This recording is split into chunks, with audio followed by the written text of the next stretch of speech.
Pendengar yang dikasihi dan mengasihi Tuhan Yesus Kristus, kita berjumpa lagi dalam program Waktu Teduh bersama Renungan Harian terbitan Yayasan Gloria. Mari kita siapkan hati untuk mendengarkan firman Tuhan. Izinkan Roh Allah memberi kita hikmat agar kita dapat semakin mengenal, mengasihi, dan memuliakan Tuhan setiap hari.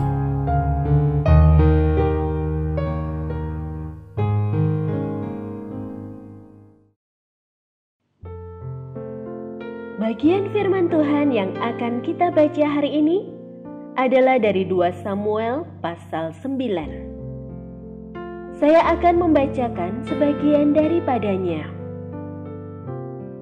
Kemudian berkatalah raja, "Tidak adakah lagi orang yang tinggal dari keluarga Saul? Aku hendak menunjukkan kepadanya kasih yang dari Allah." Lalu berkatalah Siba kepada raja, "Masih ada seorang anak laki-laki Yonatan yang cacat kakinya." Tanya raja kepadanya, "Di manakah ia?" Jawab Siba kepada raja, "Dia ada di rumah Makir bin Amiel di Lodebar." Sesudah itu Raja Daud menyuruh mengambil dia dari rumah Makir bin Amiel dari Lodebar. Dan Mefiboset bin Yonatan bin Saul masuk menghadap Daud. Ia sujud dan menyembah. Kata Daud, "Mefiboset?" Jawabnya, "Inilah hamba tuanku." Kemudian berkatalah Daud kepadanya, "Janganlah takut, sebab aku pasti akan menunjukkan kasihku kepadamu oleh karena Yonatan ayahmu.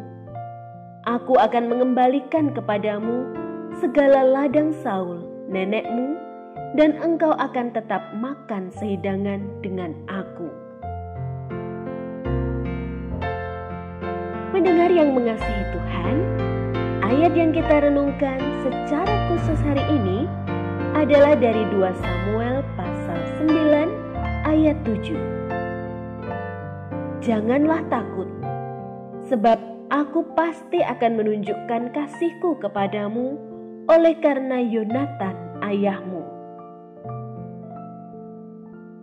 Renungan hari ini berjudul Menunjukkan Kasih. Tanggal 3 Juli 1988, peluru kendali dari kapal perang USS Vincennes menembak jatuh sebuah pesawat penumpang Airbus A300 Iran dengan 290 jiwa di dalamnya. Pemicunya sepele. Kapten kapal USS Vincennes saat itu mengira mereka sedang diserang oleh sebuah pesawat tempur F-14 milik Iran. Mayoritas masyarakat Amerika menentang ide pembayaran ganti rugi kepada para keluarga korban. Alasannya, mereka ingat perlakuan kejam terhadap para sandera Amerika di Iran. Namun Presiden Reagan bersikeras dan tetap menyetujui pembayaran ganti rugi itu. Saat ditanya para wartawan bagaimana jika akibat tindakannya itu akan menimbulkan presiden yang buruk, ia menjawab, "Saya tidak pernah melihat belas kasihan sebagai presiden yang buruk." Mungkin kita menilai bahwa Daud telah bertindak bodoh karena mengambil Mefiboset ke dalam bagian keluarganya, mengingat ia adalah cucu Saul yang telah berlaku jahat kepadanya. Daud memiliki hati yang tidak ingin dikuasai oleh roh dendam. Itu sebabnya ia menaruh belas kasihan kepada Mefiboset dan untuk menunjukkan betapa ia sangat mengasihi keluarga Saul. Apa reaksi kita ketika mendapati seseorang yang mungkin pernah melukai hati kita dan kini sedang mengalami hal buruk? Apakah kita merasa senang karena memang sudah sewajarnya hal buruk itu dialaminya sebagai akibat dari kejahatannya, atau kita merasa prihatin, menaruh belas kasihan, dan kemudian berusaha menolongnya? Kiranya kasih Allah menggerakkan hati kita untuk menaruh belas kasihan dan pengampunan kepada setiap orang yang pernah melukai hati kita.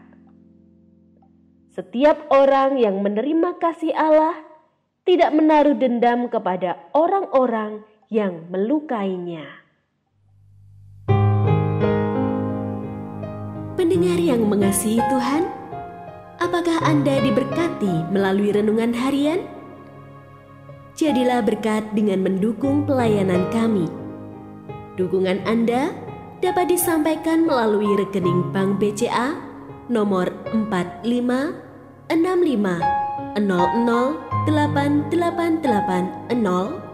atas nama Yayasan Gloria. Informasi lebih lanjut mengenai renungan harian dapat dilihat di situs web kami renunganharian.net. Tuhan Yesus memberkati dan menjadikan Anda berkat di hari istimewa ini. Shalom.